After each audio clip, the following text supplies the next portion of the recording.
Thank you. Joining me in the council chamber is Chief Administrative Officer Joan Thompson, Acting City Clerk Tatiana Defoe, and our Manager of Communications, Mike Bites. The first item is declarations of pecuniary interest and the general nature thereof. Councillor Ritzma? Councillor Ritzma, can you turn on your microphone, please?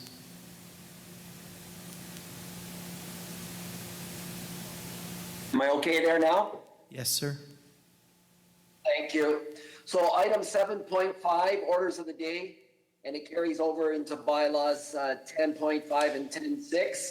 I am the owner of Kelly's Lane, and a hard copy of this declaration was submitted to the clerk's office. Thank you, Councillor Ritzma. Are there any others at this time? Seeing none, we'll go to item 7, orders of the day.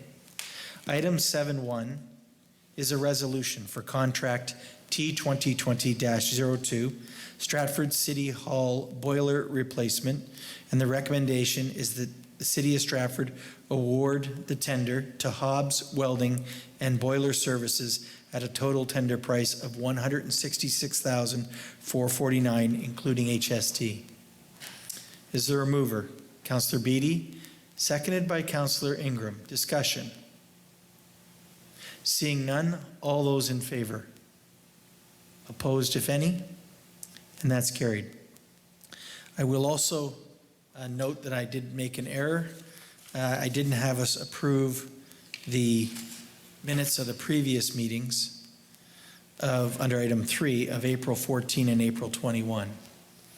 Councillor Vasilakos and Councillor Henderson will move in second. Thank you. Any discussion? Seeing none, all those in favor? That's carried. Item 4 is the adoption of the addenda for this afternoon's meeting, and it's been added for item 7.11, emergency child care to support eligible workers, and bylaw 10.8 to the agenda. Councillor Vasilakos and Councillor Bunting moving and seconding. Discussion. Seeing none, all those in favor? Opposed, if any? And that's carried. Item 5 is a report of the Committee of the Whole in camera session. On April 27th, earlier this afternoon, Council met to discuss 4 items that involved personal matters about an identifiable individual, including municipal employees or local board employees, and that's under Section 239(2)B of the Municipal Act. And we also met to discuss proposed or pending acquisition or disposal of land by the municipality or local board. Section 239(2)C includes municipal property leased for more than 21 years. Is there anything further? All right. Item 6 are hearings of deputations and presentation, and none were scheduled. Item 7.1 we have dealt with, which was the boiler replacement. Item 7.2 is a resolution, and it's a request by the owner of 615 Huron Street to allow for the submission of a minor variance application for their property. Councillor Henderson, you're moving that? Councillor Ingram, you'll second it? Is there any discussion? Councillor Henderson. Yes. In the first part of the report, it says 619 Huron Street. So I had just emailed Jeff to say I think it should say 615. Thank you, and that's noted by the clerk, and they will ensure the proper address. Is there any other questions? Seeing none, all those in favor? Opposed, if any? And that's carried. Item 7.3 is the resolution for the annual building permit fee report for 2019. And the staff recommendation is that council removes the amount of $310,012.08 from the building permit reserve established to administer and enforce the building code. Is there a mover to that? Councillor Ingram, and seconded by Councillor Vasilakos. Discussion. Councillor Gaffney.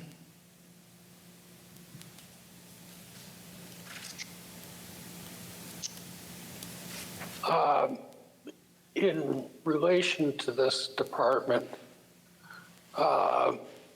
like this money we're taking out of the reserve is to basically pay the normal operating costs of that department, the building department. Is that correct?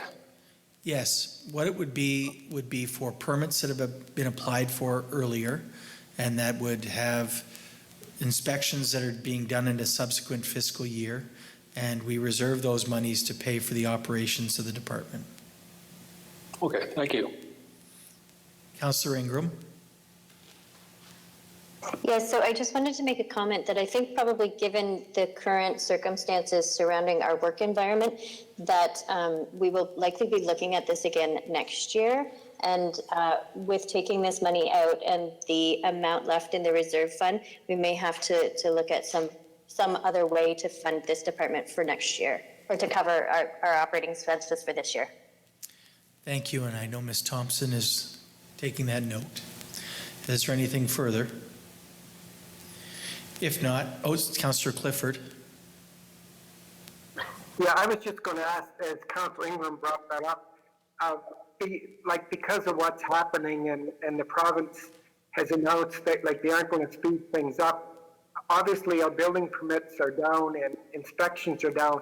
Is that department, are we looking at that department as a place to help us out financially, like with staff and other things? Staff are going to continue on a regular, I would say monthly basis, to monitor the workloads within each department, and they will be bringing back recommendations to us as they see fit on an ongoing basis. Trying to meet the needs and trends that are occurring within the marketplace is their intent. Ms. Thompson, do you have anything you'd like to add to that?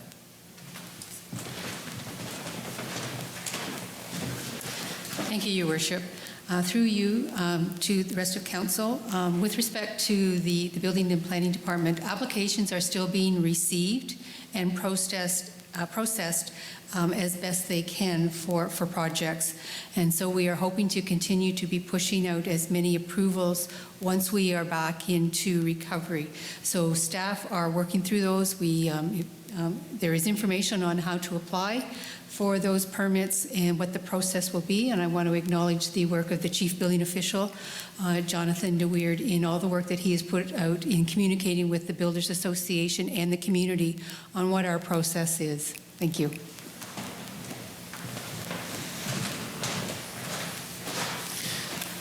Are there any further questions? If not, all those in favor of the motion? Opposed, if any? And that carries. Thank you. Item 7.4 is a resolution for trap neuter return agreement extension, and the staff recommendation is that the agreement between the City of Stratford and Feline Friends Network of Stratford be extended for an additional 3-year term ending on June 30th, 2023, and that the Mayor and City Clerk or their respective delegates be authorized to sign the amending agreement. Mover, Councillor Burback, and seconded by Councillor Sebin. Is there any discussion? Seeing none, all those in favor? Opposed, if any, and that's carried. Item 7.5 is a resolution for consent agreement and blanket easement for municipal infrastructure, and staff recommendation is that the Corporation of the City of Stratford authorize the acting clerk and mayor to enter into a consent agreement on the severed lands at 97 Kelly's Lane and accept a blanket easement over the severed and retained lands at 97 Kelly's Lane for streetlights. A mover for that? Councillor Ingram, a seconder, please. Councillor Burback, discussion. Councillor Vasilakos. This is, I'm in support of the staff recommendation. I'm just wondering, at the time that this item had come up, I believe originally, council had given direction to staff to come back to us with a report on how we could formalize the arrangement with Kelly's Lane and the private road. It was one of those things where nobody could find history of how it came about, that we were providing services on that road and everything else. And so it seems to have fallen through the cracks, and I realize now we're quite busy, but I'm just wondering if that's still on the radar for staff to look at. Yes, it is. And it is intent to bring it forward to hopefully by the end of the summer, depending on the workload. Okay, thank you. Anything further? If not, all those in favor of the motion? Opposed, if any? One opposed. Councillor Ritzman did not take part, and that motion carries. Item 7.6 is a resolution for Redford Crescent reconstruction tender award for contract T2020-10, and the recommendation is that council approve the award of the Redford Street reconstruction contract to Briex Construction at a total tender price of $3,151,770.27, including HST, that the mayor and clerk be authorized to execute the contract. Councillor Gaffney and Councillor Vasilakos moving and seconding. Discussion. Councillor Gaffney, you had your hand, and then Councillor Henderson.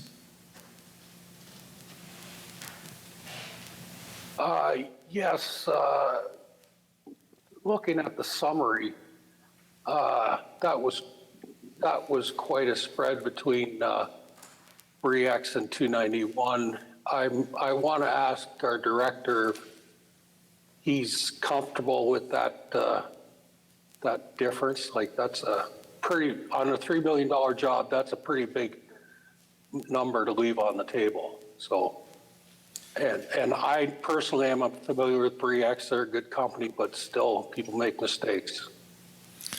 Mr. Delovic.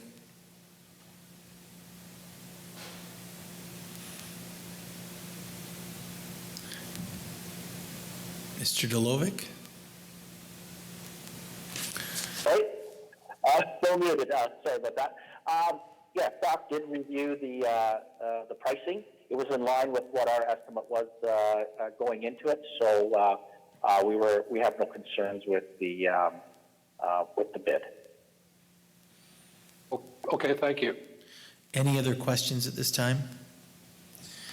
Okay, Councillor Henderson.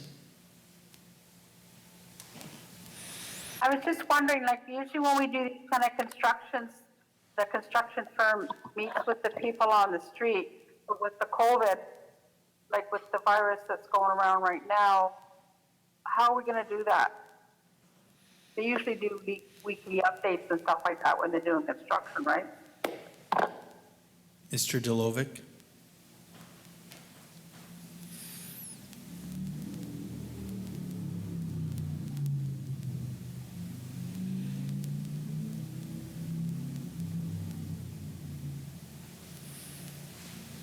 Mr. Delovic. Okay. I have some issues here with muting. Yes, we will continue with notices out to the public. They will have our inspectors' numbers if they have any concerns, as well as with the contractors, and they can provide that. We can provide them with any information over the phone or through our newsletters that we will put out to the public. All right, any other questions? It's been moved and seconded, Councillor Gaffney and Councillor Vasilakos, that the tender be approved. All those in favor? Opposed, if any? And that motion is carried. Thank you.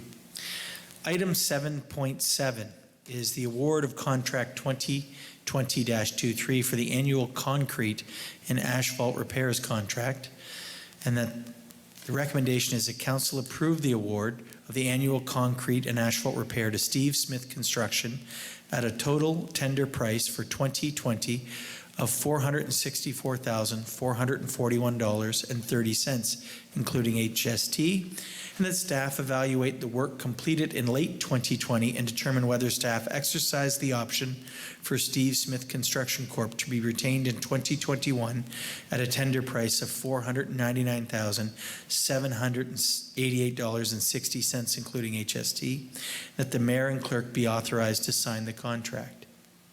Is there a mover? Councillor Ingram and Councillor Bunting seconding. Discussion. Councillor Gaffney. then Councillor Clifford. Yes, I have a question, and I think I need some explanation on how we came up with, like, what was the logic and reasoning behind combining these two contracts, or these two operations, because asphalt and concrete are two opposing operations, and we've now got an asphalt contractor, like the contract is for very little asphalt but a whole lot of concrete, and we've now got an asphalt contractor doing our concrete work around the city. You know, it just doesn't make a whole lot of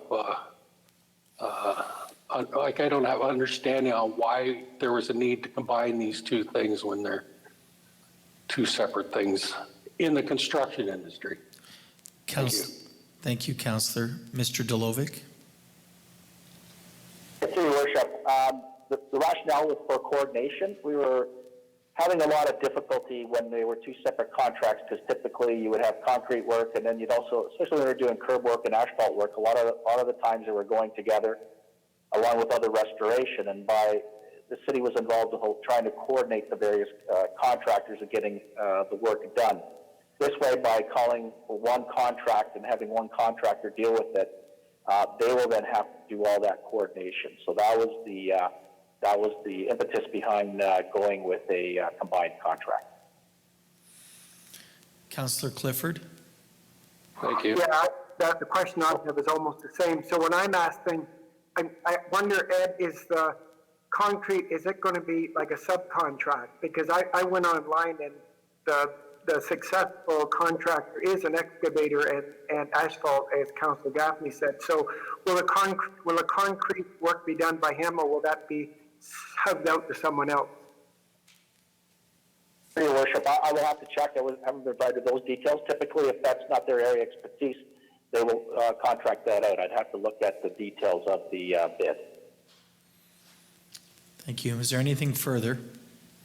It's been moved and seconded that we award the annual concrete and asphalt repairs contract to Steve Smith Construction. All those in favor? Opposed, if any? And that's carried. Thank you. Item 7.8 is a resolution for funding adjustments to the 2020 capital budget, and the staff recommendation is as amended. Accessibility improvements, $40,000 gas tax. Trails improvement, $150,000 from gas tax. Sidewalk replacement, $130,000 from gas tax. Street lighting improvements, $25,000 from gas tax. Signal intersection updates, $42,000 from gas tax.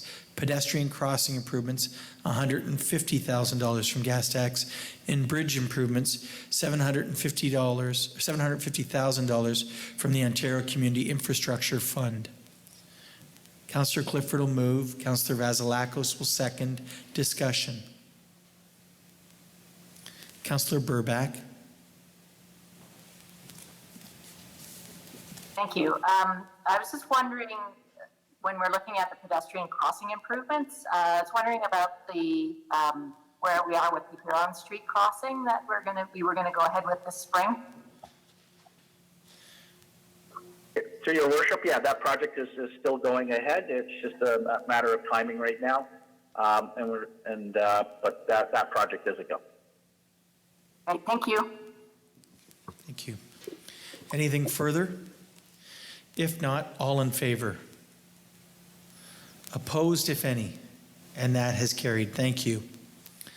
Item 7.9 is a resolution, Ontario Power Generation's Deep Geologic Repository Project, and the staff recommendation that this report titled Ontario Power Generation's Deep Geologic Repository Project be received for information and filed. Councillor Vasilakos moving, seconded by Councillor Burback. Discussion. Councillor Gaffney.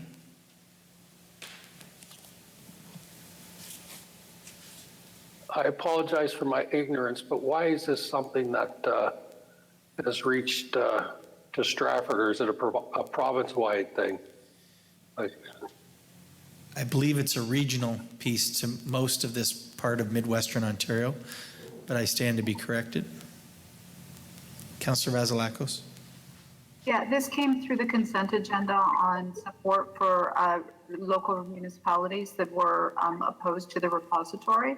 And so we referred it back to staff for a little bit more information about what it was about. But in the interim, it's resolved itself. So that's how we ended up here. okay, thank you. Thank you. Anything further? If not, all in favor? Opposed, if any, and that's carried. Item 710 is the electronic meeting and delegation participation. Procedural bylaw 140-2007 be amended to permit, during an emergency, electronic delegations at council meetings by way of telephone, and that persons wishing to appear as a delegation may also do so through written comments. Moved by Councillor Bunting, seconded by Councillor Gaffney. Discussion. If not, all those in favor? Opposed, if any? And that is carried. Thank you. Item 711 from the addenda is a resolution that emergency childcare to support eligible workers in Stratford, Perth, and St. Mary's. That the report emergency childcare to support eligible workers in Stratford, Perth, and St. Mary's be accepted for information, and that council authorizes the mayor and clerk to sign the memorandum of understanding with the municipality of North Perth. Councillor Henderson and Councillor Burback moving and seconding. Discussion. Councillor Ingram. Just in the event that this is not a popular, there's not popular uptake on this program, is there a minimum number of children that we need to have to be able to make this function? To date, we already have a waiting list. So it's oversubscribed already. Thank you. Okay. Is there anything further? If not, all those in favor?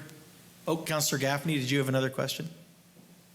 Yeah, sorry, I just was wondering, Danielle's question, was that in reference to the North Perth one we're discussing, or is that system-wide for us? System-wide in each community that we're offering it in.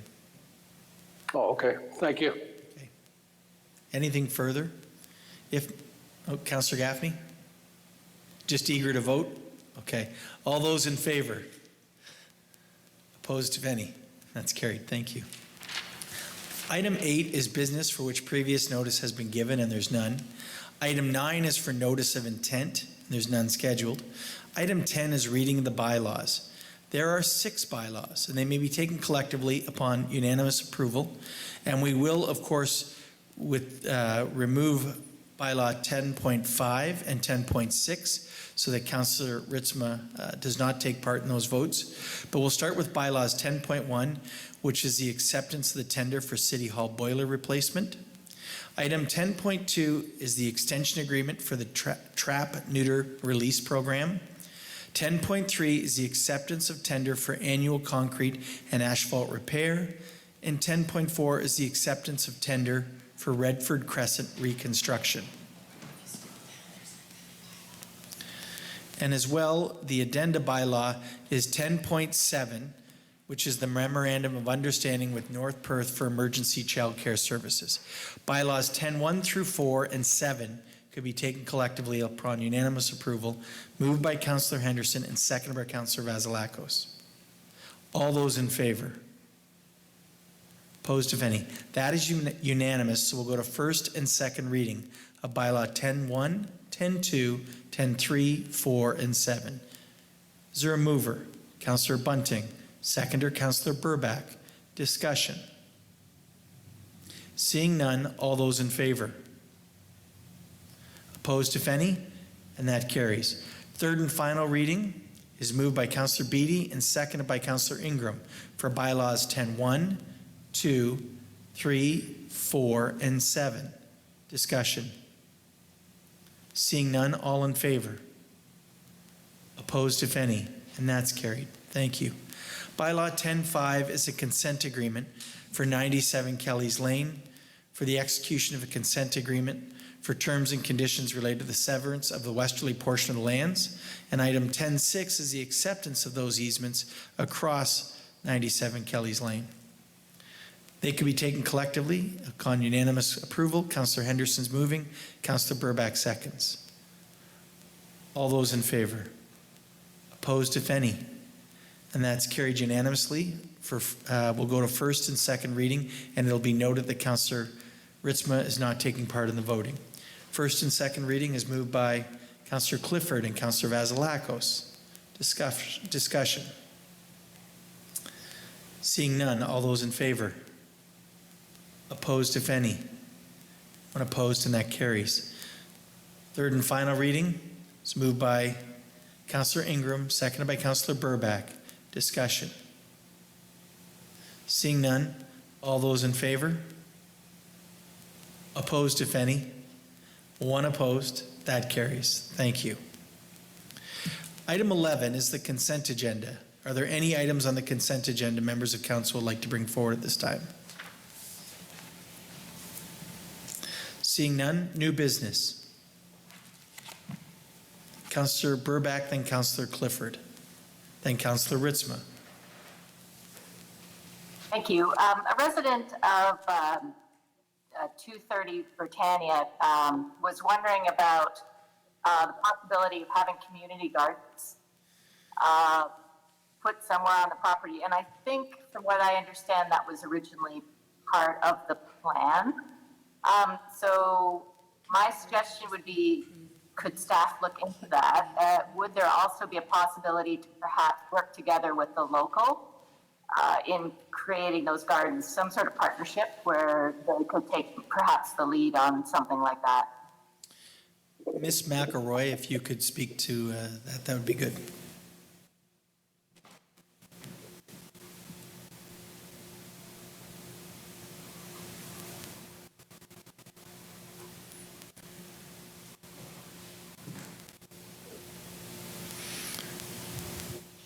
Ms. McElroy?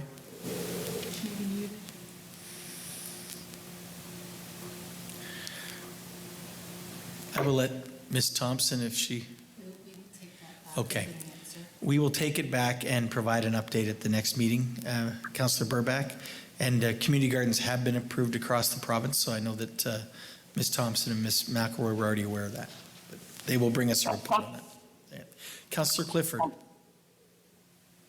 Yeah, I was going to ask, with the announcement earlier about all the places being closed, I was going to ask, what is the ramifications for like our restaurants and small businesses? And like I was going to ask, Dan, is council going to have a statement on it, or a group of councillors that are going to look at the ramifications? Because it is quite the announcement, and it is going to affect the people of Stratford and small businesses in a great way.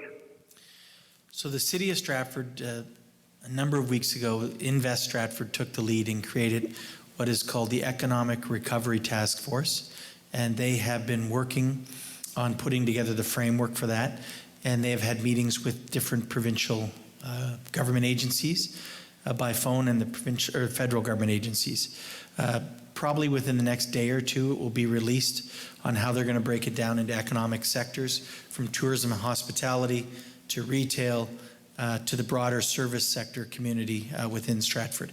And they will look at how they can support the economic recovery. They will make representations to senior levels of government, and they'll do so in connection with the festival. Who is already, and I have been part of the discussions, talking with senior levels of government with regards to funding sources to support individuals in need.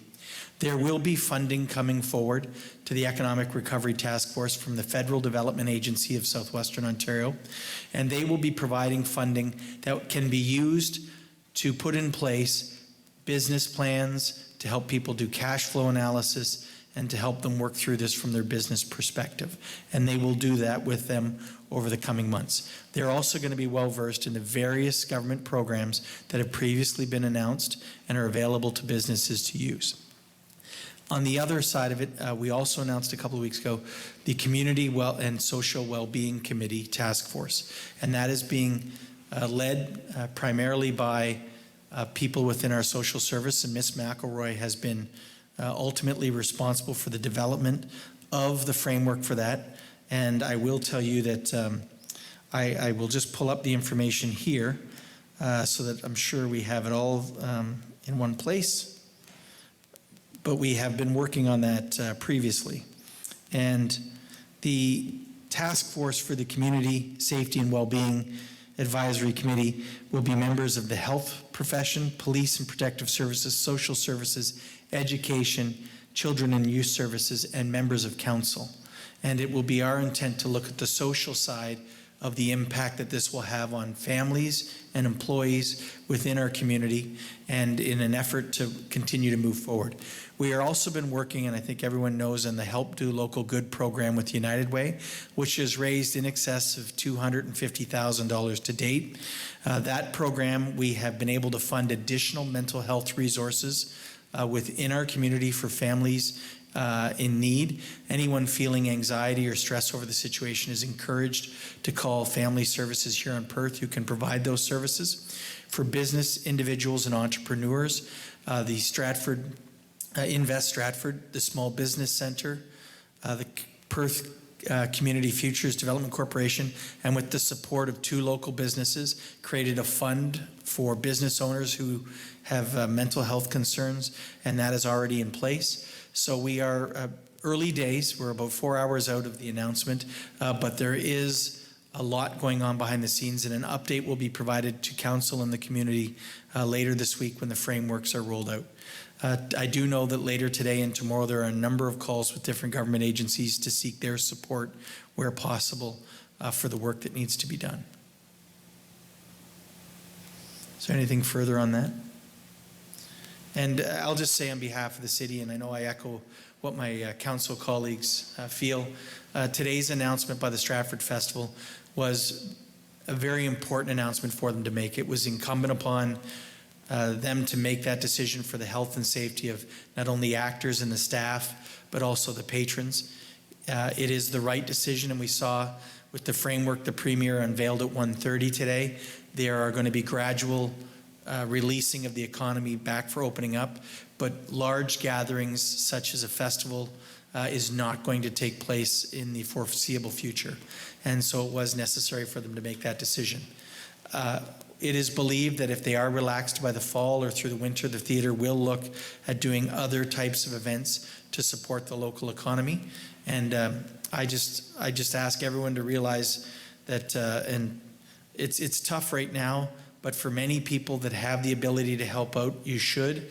For those in need, please let us know, and we will do our best efforts as a community to move forward together and find a way to support everyone within our community, whether it's residents or their children, or of course the businesses. And it's a time when I think our community spirit will shine through most, and I have every confidence that we will rise to this challenge and come out of it in due time, but stronger than we were going in.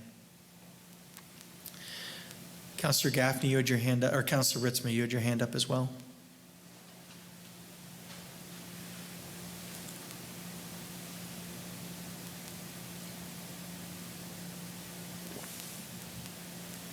Councillor Ritzma, we can't hear you. Are you on mute?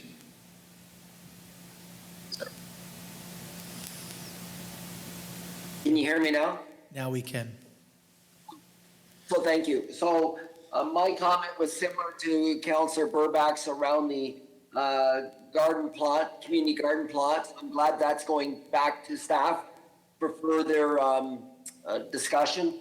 And also just a reminder to reiterate what you said, Your Worship, with regards to individuals that are struggling. Certainly go to the United Way website for more information, and 211 is an outstanding resource to support people and direct people with regards to some of the challenges at this time. So I urge individuals, whether they're donating or whether they need help, to seek out those 2 sites.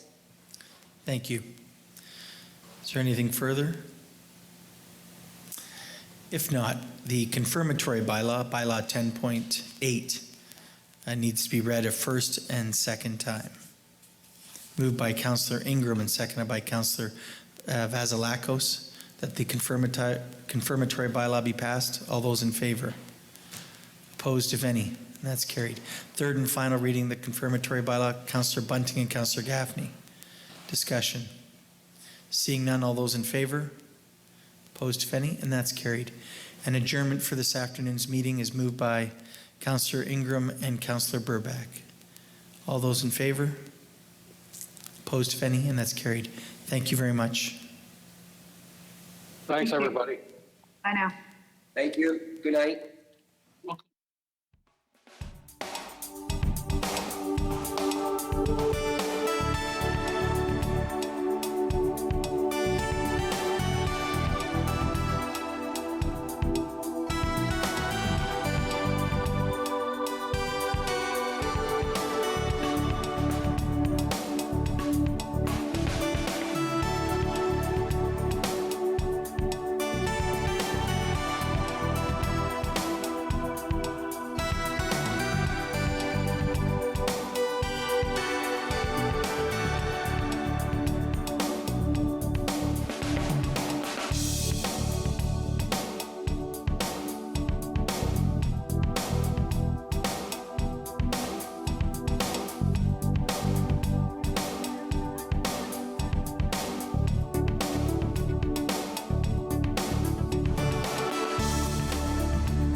And linear A, second try if you want to crack it. No, I'm always hoping that will happen sometime. Be some math kid. Oh, John, it says the road to Knossos. Anyway. And again, not only do we have artistic evidence showing that shift, but we have a beautiful linguistic shift roughly coinciding. Linear A, the enigmatic, undeciphered language of the Minoans, is replaced by linear B. Classicists were not at their most creative when they were naming these languages. We'll call the first one A, the second one B. Very good. And what we start to see then around the same time is the use of Mycenaean language in the palaces on Crete. Now, it is very unusual, right, for a culture to spontaneously adopt the administrative language of another group. Along with the shift in art, I think we can conclude that with the use of Mycenaean linear B on the island, clearly the Mycenaeans then are in the lead. They're the hegemonic power of the period. I mean, if we suddenly spontaneously decided we were just going to switch over to Russian for no reason, this would confound later historians. They'd obviously think we'd been compelled to accept another language. So we've got artistic evidence then of the decline of the Minoans and their eventual extinction, and the rise of the Mycenaeans. Relax, Mycenaean linear B has been translated. Two men in the 1950s, Michael Ventris and John Chadwick, broke this language. First, by recognizing, I have to hold on with admiration, first by recognizing the syllables for the word tripod. And with that key, they began, like a sacred kind of tripod used in religious ceremonies, and with that, they began to break the entire language. Ventris actually tragically died in 1956, the year before his work was published. He never lived to see his work published. He has a connection to Canada as well. In the Second World War, Ventris trained in Canada, maybe even here at Guelph, because we did train a lot of people in the RAF. He trained and served on Halifax bombers in the Second World War. And Chadwick, who died in the 90s, worked at Bletchley House. So the two of them combined, an unlikely couple, combined to break linear B. And linear B is a form of Proto-Greek. So unlike the Minoans, at least linguistically, we can conclude that the Mycenaeans are a form of early Greeks, and it's possibly, and this is a big possibly, the Mycenaeans who bring with them the later gods, Zeus and others with which we're later familiar. So the Mycenaeans, they, filling in the gap left by the Minoans in the region, exert their own hegemony from around 1600. That's when they start to rise. It's really about 1400 when they're really clearly the dominant power. It's a long process. The Mycenaeans then, for about 4 centuries, dominate the region, and the Minoans are some sort of subject peoples, certainly. And it's Heinrich Schliemann. I always want to stand up straight when I say his name. Heinrich Schliemann. Now look, if Arthur Evans was a little dodgy with the rules of archaeology, Schliemann had never even seen the book. Treasure hunter, probably more apt a term. Again, don't mention this in Greeks. He's really revered there. I once pointed out that he married an underage woman, and the tour guide was very, very cross with me, and I feared for my life for a minute at a time. I know he would smuggle jewels out famously from Turkey on his child bride, Sophie. He'd get her to wear them. And then they'd go to dinner parties, and she'd turn up wearing what he said was Helen of Troy's jewels to dinner parties. Not done today. If you travel to Greece now, you're not wearing anything, I assure you, and they won't even let you touch anything except things made out of limestone. So Heinrich Schliemann then began excavating in the Peloponnesian Peninsula, and he found then the remains of these great palaces, truly citadels, castles in the more familiar sense, at places like Mycenae, Tiryns, and Pylos. Archaeologists then find evidence of the Mycenaean culture. And from Mycenae, this very impressive citadel atop a prominent hill, Schliemann gave Mycenaean to the entire culture. Mycenae, you might be traveling back to your knowledge of Greek mythology. Yes, Mycenae then is the supposed home of Agamemnon, leader of the Greeks in the Trojan War.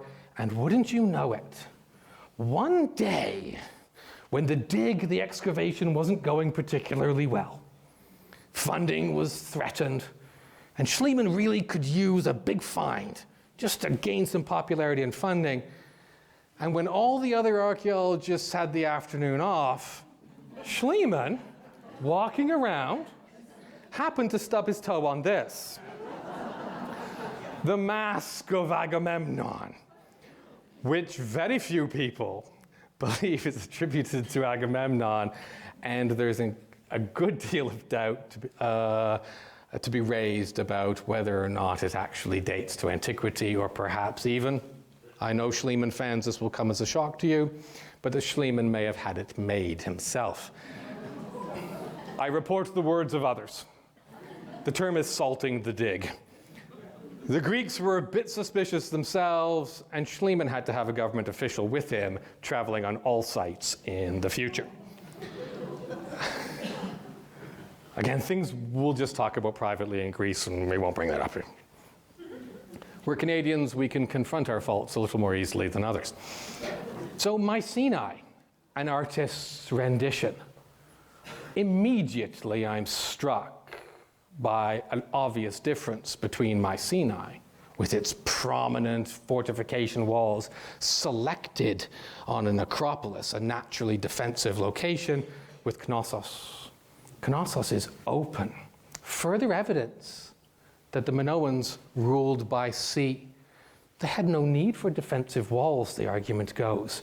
At least on the island, they were relatively at peace. Clearly, the same cannot be said of Mycenae. And where the Minoans are artists, the shorthand is the Mycenaeans are warriors. I mean, their home speaks to themselves, right? Come vacation, stay away. Right? And that's meant to convey power, authority, and a kind of martial disposition. It's very well preserved today, simply because the masonry is massive. The ancients themselves would often speculate that some of these Mycenaean citadels must have been built by the Cyclopes, the great Cyclops giants, of course, because the blocks are so massive. The entrance gate, yes, I know, I show my students that. You go, no, you're right, your action is, wow, that's fantastic. The Lion Gate, right, the entrance, right, built recessed into the wall to permit enflating fire, right, to repel invaders, right, named quite obviously, I think, because of the lion sculptures above the lintel, made of a lighter material to reduce the load so that obviously the lintel will not break. And in antiquity, it was supposed to have had a golden cap on the crown. And if you arrive at just the right moment and the sun is breaking there and you're just sort of a romantic, imaginary kind of person like I am, you can still see the gold cap. My students know one thing about me. I love Mycenae, as evidenced by this moment. Remember that low point of my professional career, Mary? She had to acknowledge knowing me shortly after I hugged Mycenae. Travel up and through the gate, and that's just an awesome moment to travel through this gate, 3,000-year-old entranceway, turn to the right, and you'll see then this area here, which is called Grave Circle A. It is a circle, and it's the first. To the right, then, you find evidence of royal burials. And here, then, is a close-up view of the grave circle. A hand goes up every time when I'm teaching young people about this. The question I want to know, how many bodies were in there? There were a few. More importantly to me than the bodies are some of the treasures. The Minoans were artists, and the Mycenaeans perhaps artisans. They made things, but they often are weapons. Their skill is in making of weapons, and even the themes then tend to celebrate conflict and warfare. This is the famous Mycenaean lion hunt burial dagger. Mycenae was rich in gold. Agamemnon was a powerful warlord. I'm bringing it home, Bill, I promise you. Agamemnon was a warlord who accumulated great vast wealth. These palaces then were designed to celebrate an individual, speaking clearly to a hierarchical power structure. We have graves in which prominent men and women are buried with significant wealth in their grave goods. That's indicative of a different kind of structure than the Minoans. And Mycenae then lives up to its name, Polychrysos, rich in gold. And out of Grave Circle A came objects of immense value and of great beauty. But I found the most beautiful thing I've ever seen in my life next to Grave Circle A, the greatest treasure of all time. Continue walking past, and if you're imaginative enough like I am when you travel there, this is how I still see it. I don't see the ruin, I see the intact building. Travel up past Grave Circle A, where you find treasure hoards to indicate hierarchy, kingship. This is not a center of redistributing grain goods and gold and weapons. Traveling up here, we find what is called the Warrior Vase House. Care to guess? Because, of course, found with, oh, I'm out of phase. In the Warrior Vase House was found the warrior vase. Again, evidence then of, admittedly, a certain amount of Mycenaean creativity, but it's mostly in dagger decoration, and when they do put the brush to pottery, they tend to celebrate then militaristic themes. And we find evidence of impressive suits of bronze armor. This can be seen in Naphtalion, and this helmet was made of boar's tusks. It's an incredible moment in which this helmet coincides exactly then with the description of Odysseus wearing such a helmet in Book 10 of the Iliad. And again, if we want to draw an easy contrast with the Minoans, we don't find evidence then of great suits of armor or of boar's tusk helmets celebrating warrior culture. And then around 1200, 1100 BC, things start to go badly for the Mycenaeans. And watch the seamless graphic. Boom, fire. Most of the major Mycenaean cities, sometime in a really short period, 50 years or so, are destroyed by fire. And in the records we find descriptions of conflict and desperate efforts to build increased fortifications. And sometime around this period, Mycenae, Tiryns, Pylos, and even Troy, which we didn't even discuss, are burned and destroyed and abandoned. What happens to the Mycenaeans? They vanish into history.